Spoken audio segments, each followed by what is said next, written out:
جن لوگوں نے ہمیں اس تقلید کی پٹی سے اتارا ہے، آج ہم ان کی اصلاح کی کوشش کرتے ہیں۔ آج ہم ان کو بتاتے ہیں کہ حضور جس راستے سے کل آپ ہمیں روک رہے تھے، آج اسی راستے پر آپ چل رہے ہیں۔ کل جس راستے پر چل کے ہم جہنم کی جانب جا رہے تھے، آج اسی راستے پر چل کے کہیں آپ تو جہنم کی طرف نہیں جا رہے۔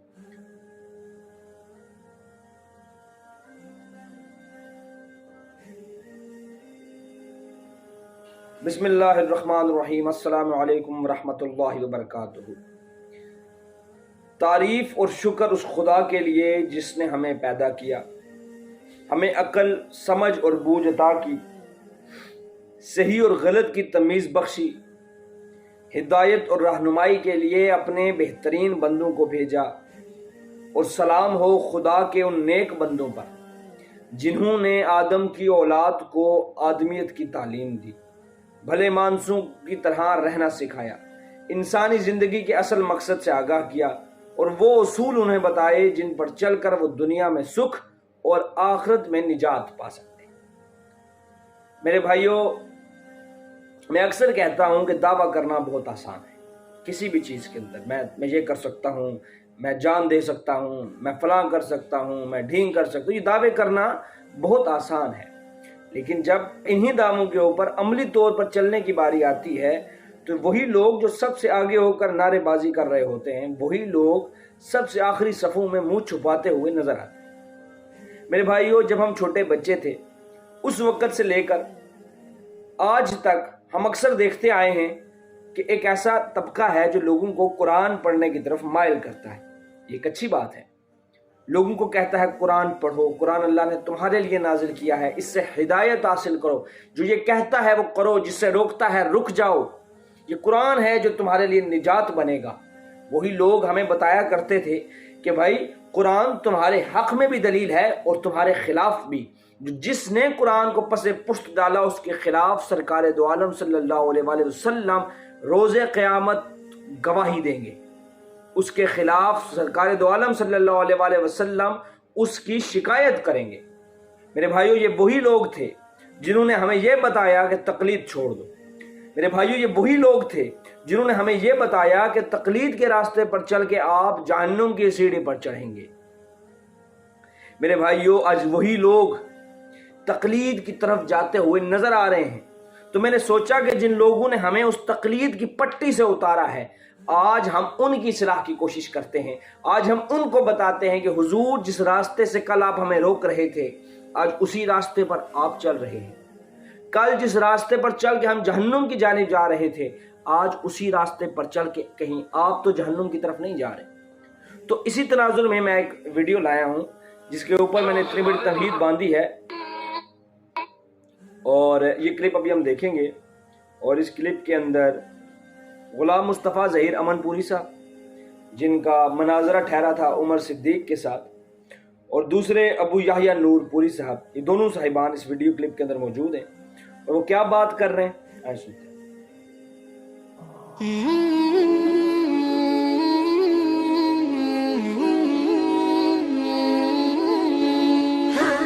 مذہب ہے وہ، ہم کہتے ہیں کہ اللہ کا فضل و کرم، ہم تو اہل حدیث ہیں، ہم نے عقیدت سلف صالحین سے سیکھنا ہے۔ اگر میں تو آپ سب یہاں تک کہتا ہوں کہ اگر مجھے کوئی قرآن مقدس کی 1000 آیات بینات پیش کرے اور وہ اپنے مطلب میں بالکل واضح ہوں، یعنی وہ مسئلہ ان سے واضح طور پر ثابت ہو رہا ہو، مگر سلف صالحین نے وہ مسئلہ ان سے ثابت نہ کیا ہو یا اس کے خلاف مسئلہ ثابت کیا ہو، تو میں یہ کہوں گا کہ قرآن تو حق ہے لیکن میرا فہم صحیح نہیں، فہم محدثین یا ائمہ دین کا صحیح ہے۔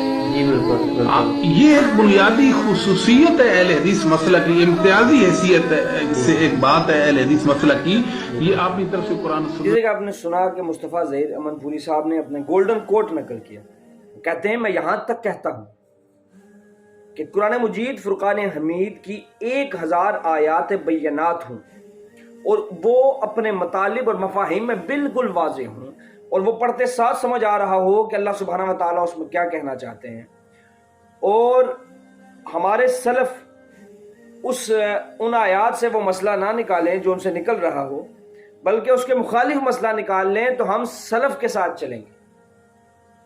اور اس معاملے میں اہل حدیث جو ہے وہ منفرد ہے۔ کیسے منفرد ہے؟ یہی کام تو دیوبندی اہل حدیث بھی کرتے ہیں کہ اپنی مرضی کا منہج چلانے کے لیے کسی ایک بندے کی بات کو بھی لے لیتے ہیں۔ حدیث کو اس کو بہت سارے محدثین ضعیف کہہ رہے ہوں اور ایک محدث اس کو صحیح یا حسن کہہ رہا ہو تو وہ کیا کہتے ہیں؟ وہ کہتے ہیں دیکھو یہ تو صحیح کہہ رہا ہے اور لے کے چل پڑتے ہیں، اور وہ ان کا اپنا سلف کا فہم ہے۔ تو آپ قرآن کریم فرقان حمید کی 1000 آیات بینات جو کہ واضح ہیں اپنے مطالب اور مفاہیم میں، اب اس کو چھوڑ کر اس کے خلاف اگر کسی سلف نے فتویٰ دیا ہوگا تو آپ اس کے خلاف چلے جائیں گے۔ یہ کیسی تعلیمات دے رہے ہیں میرا بھائی؟ یہ کیسی بات کر رہے ہیں آپ؟ یا اور یہ بات کرتے ہوئے اس کو اہل حدیث کے ساتھ مت جوڑیں۔ اہل حدیث میں بڑے اچھے مفکر گزرے ہیں، شیخ البانی، شیخ زبیر علی زئی رحمہ اللہ تعالی، جن کا ایسا کوئی موقف نہیں ہے جو آپ کا ہے، ٹھیک ہے؟ اور اگر ہو بھی تو آپ اس طرح کی باتوں کو لے کر چل بھی کیسے سکتے ہیں جبکہ آپ تو وہ ہیں جو کہتے ہیں قرآن پڑھو۔ اگر آج آپ خود لوگوں کو اس دہکتی ہوئی آگ کے اندر پھینکنا شروع کر دیں گے تو آپ کل کو لوگوں کو دوسری دہکتی ہوئی آگ میں سے کیسے نکالیں گے؟ یعنی کہ وہ چیز جو کوئی کرے تو غلط ہے لیکن آپ کرے تو صحیح ہے۔ ایسے نہیں ہوتا میرا بھائی۔ دیکھیے قرآن کریم فرقان حمید کی ایسے مسائل جن پر اختلاف ہو، وہاں پر تو یہ بات قابل قبول ہو سکتی ہے کہ آپ سلف کا فہم لے کر چلیں، لیکن جہاں پر آیات بینات اپنے مطالب، اپنے مفاہیم میں، اپنے مضمون کے اندر بالکل واضح ہیں، روز روشن کی طرح ہیں، عیاں ہیں، اور اس سے ایک مسئلہ ثابت ہو رہا ہے، تو اس کے اندر اگر سلف صالحین اس کے مخالف مسئلہ نکالیں گے تو ہم وہ لے کر چلیں گے۔ یہ کیسی سوچ کو پروان دے رہے ہیں آپ؟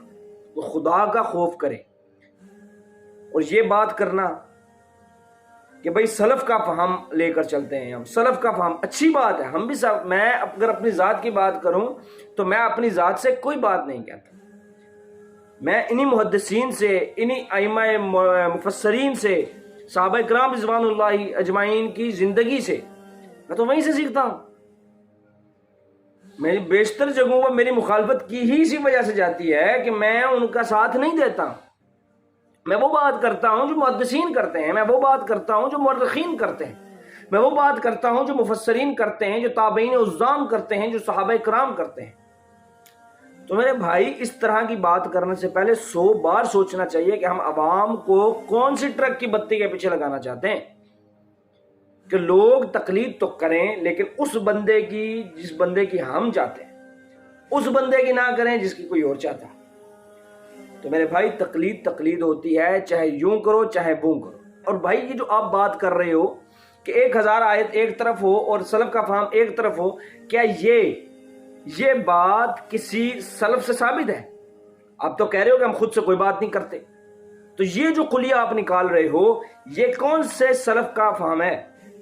یہ کون سے صحابی کا قول ہے؟ کون سے تابعی کا قول ہے؟ یہ کون سے آثار صحابہ سے ثابت ہوتا ہے؟ مجھے بتائیں۔ تو خدا کا خوف کریں، قرآن کے ساتھ اتنی بڑی بددیانتی اور اتنی بڑی غداری کرتے ہوئے آپ کو شرم نہیں آئی ہے؟ صرف اس لیے کہ لوگ آپ کی بات کو لے کر چلیں۔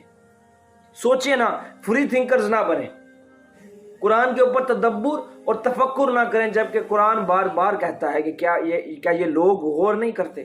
کیا یہ لوگ قرآن پر غور نہیں کرتے؟ کیا یہ لوگ سوچتے نہیں ہیں؟ کیا یہ لوگ عقل نہیں رکھتے؟ اگر آپ کے فہم کو لے کر چلنا ہے تو پھر ہم دیوبندیوں کے ترجمہ و تفاسیر پڑھ کے چلنے دو اس کو، آپ کیوں اس کو روکتے ہو؟ بریلوی کو بریلویوں کے ترجمہ و تفاسیر پڑھ کے وَاسْتَعِینُوا بِالصَّبْرِ وَالصَّلَاةِ میں سے نکالنے دو کہ غیر اللہ سے مدد مانگنا جائز ہے، تو آپ ان کو کیوں روکتے ہو؟ آپ ان کو کیوں کہتے ہو کہ اس آیت سے مطلب واضح ہو رہا ہے؟ وہ بھی یہی بات کریں گے، آپ بھی وہی بات کریں گے۔ تو ایک ہی صف میں کھڑے ہو گئے محمود و ایاز، نہ کوئی بندہ رہا نہ کوئی بندہ نواز۔ تو جزاک اللہ خیرہ میرے بھائیو، آپ لوگوں نے ہمارے کلپ کو سنا اور آپ اس میسیج کو زیادہ سے زیادہ لوگوں تک پہنچائیں، اور تربیت اور تعلیم کے لیے ہم نے بہت سے اسلامی کتب کو اپنی نئی ویب سائٹ sirathehidayat.com کے اوپر ڈال دیا ہے، آپ انہیں وہاں سے ڈاؤن لوڈ کر سکتے ہیں اور پڑھ سکتے ہیں، اور اپنی رائے کو ضرور ہمارے تک پہنچایا کریں، بجائے اس کے کہ بہت سے لوگوں کو میں نے دیکھا ہے کہ وہ ہماری جو امیجز ہوتے ہیں یا ہماری ویڈیوز ہوتی ہیں وہ آدھی دیکھ کر یا تھوڑی سی دیکھ کر الٹے سیدھے نیچے کمنٹ شروع کر دیتے ہیں۔ تو آپ کلپ کو پورا دیکھا کریں اور اس کے بعد اپنی کوئی رائے رکھا کریں۔ اور رائے کو ادب اور تمیز کے دائرے میں رکھا کریں، بدتمیزی نہ کیا کریں، اور دعاؤں میں یاد رکھیں اللہ آپ کا اور ہمارا حامی و ناصر ہو۔ اور آخر میں دعا، اللہ ہمیں قرآن پڑھنے، قرآن سمجھنے، قرآن پر عمل کرنے کی توفیق عطا فرمائے، نبی اکرم صلی اللہ علیہ وآلہ وسلم کی محبت کو ہمارے دلوں میں راسخ فرمائے، صحابہ کرام رضوان اللہ اجمعین سے محبت اور اہل بیت کی انسیت عطا کرے، اور اگر ہم سے غلطی سے کوئی ایسی بات نکل گئی ہو جو نہیں نکلنی چاہیے تو اس کے اوپر ہم اللہ سے بھی معافی چاہتے ہیں اور آپ سے بھی۔ اور اصلاح کے دروازے کھلے ہوئے ہیں، جب چاہیں ہماری اصلاح ضرور کیجیے گا، دعاؤں میں یاد رکھیے گا اللہ آپ کو اور ہمارا حامی و ناصر ہو۔ السلام علیکم ورحمۃ اللہ وبرکاتہ۔